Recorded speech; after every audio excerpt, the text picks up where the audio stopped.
Alright, let's go ahead and talk about loadout. Now, what I mean by loadout is basically these are all the items that you're going to be keeping on your character at all times, and I feel like this is important. This may not be the most important video of all time, but I feel like it'd be good for new folks that are just getting into Project Zomboid or just getting into Hydrocraft to understand what do they need to bring with them to be as effective as possible.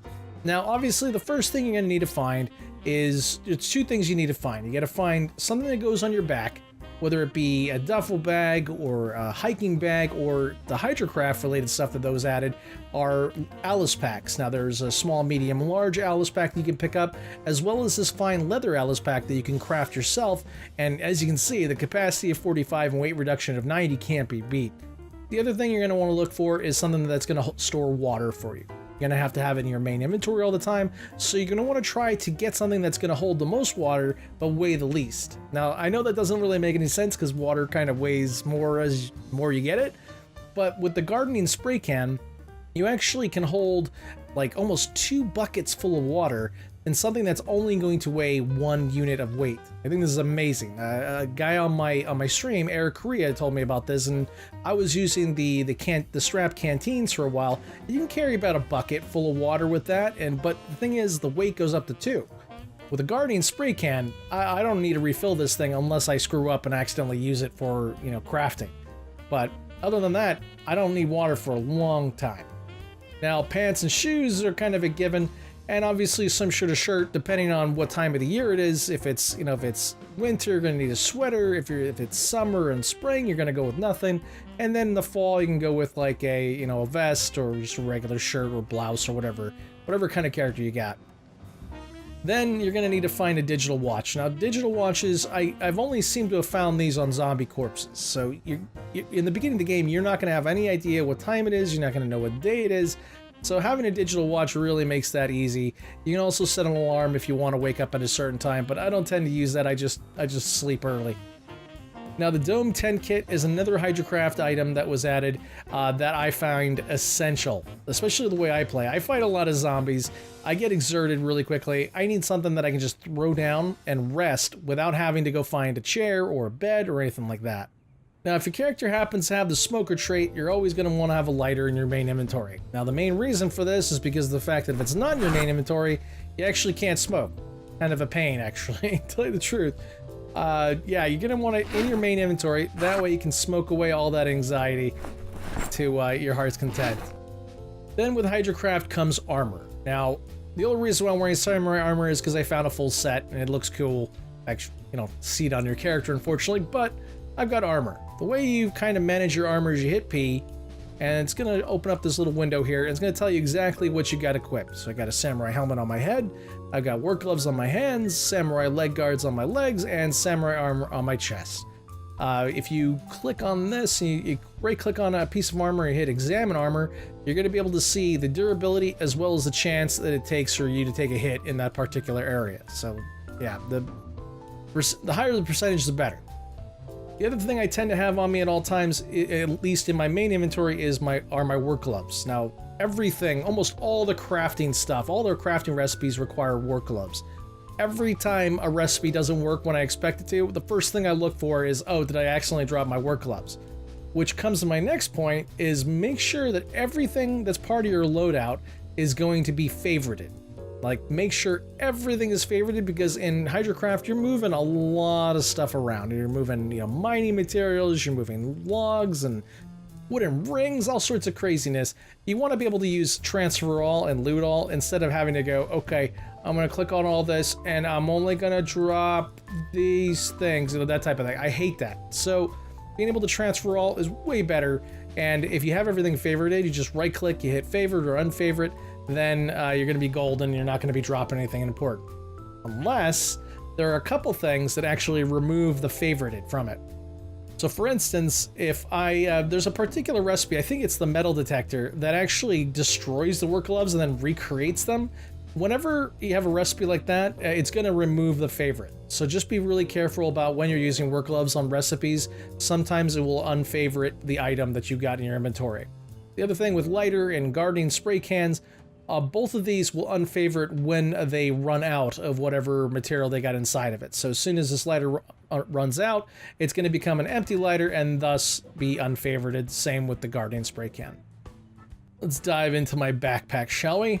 So let's talk about drugs first. The drugs that I got on me are antidepressants, beta blockers, sleeping tablets, and painkillers. Now, the reason why I have antidepressants with me is mainly because of the fact that I'm a smoker, and sometimes when you get tunnel visioned and you're doing too much looting, you may not see the fact that you're anxious and then on edge and then totally wrecked, and then all of a sudden you're sad, and then you go to the next level of sad.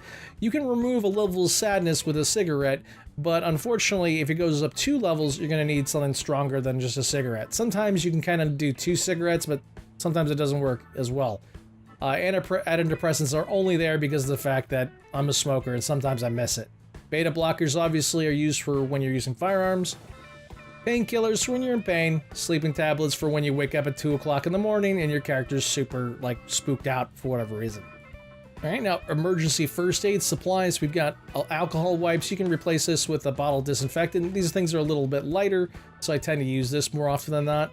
Then you got bandages. I always keep about 4 to 8 with me at all times, especially when I'm trying to gain some first aid by burning myself over and over again. And then suture needles and tweezers, just in case I run into, you know, if I'm playing multiplayer and I get shot, you're going to need tweezers to take the bullet out, or you're going to need tweezers to take out glass if you accidentally go through a window that hasn't been cleared out yet. And of course, suture needles for all those deep wounds that you can possibly get from various things. Alright, then you're going to want the full set of stuff to be able to dismantle everything. You should be dismantling everything everything you see, everything that you can dismantle, you should be dismantling to get those annoying skills up. Carpentry is not so bad, but obviously metalworking and electrical, those take so much time. If you just dismantle and throw stuff on the ground, that's way better than just completely ignoring it and going, oh, it's too much work, or oh, I got to get back home, or whatever. If you see something you can dismantle, dismantle it. So for carpentry, you're going to be looking for a hammer, and looking for a saw, and a screwdriver. Not everything requires all 3 of these, but you know, some of them require a hammer and saw, some of them require a hammer and screwdriver. It's always going to require a hammer. And for butchering up animals, and this is because I tend to butcher animals a lot, I may remove this now that I've got my solar generator, and I don't really need to worry about food all that much, because I've got my fridge working again, which is beautiful. But I always keep these on me too. Kitchen knife allows you to skin an animal. Meat cleaver allows you to butcher the meat into different pieces.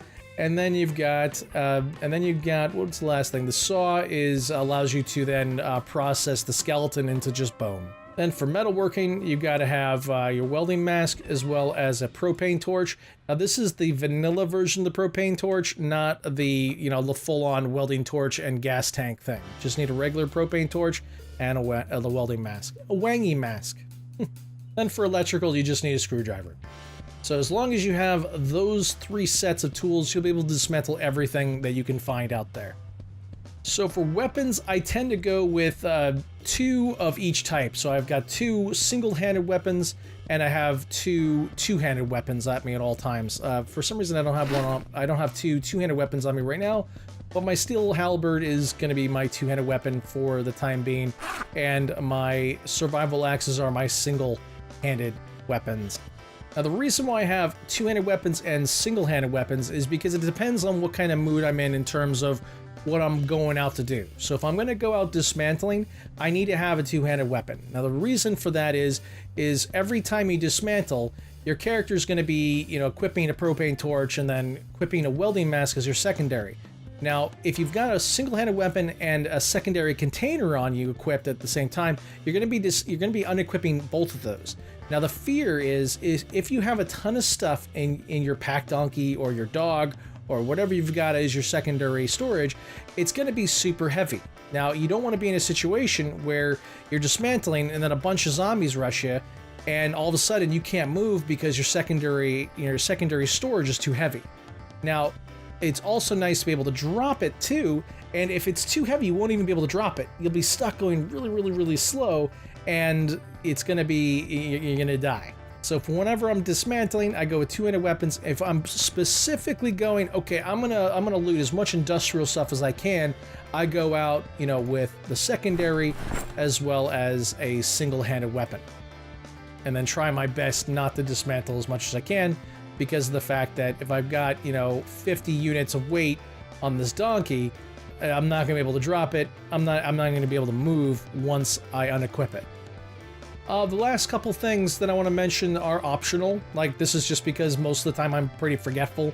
I always have at least 100, like around 100 nails on me at all times, because I build so many things that require nails. I don't even want to think about it. I just got them on me. They're not that heavy either, so I leave them on me. And then, of course, a sledgehammer. The sledgehammer is 6 weight, so it's pretty much almost 50% of the weight that's being used in this backpack.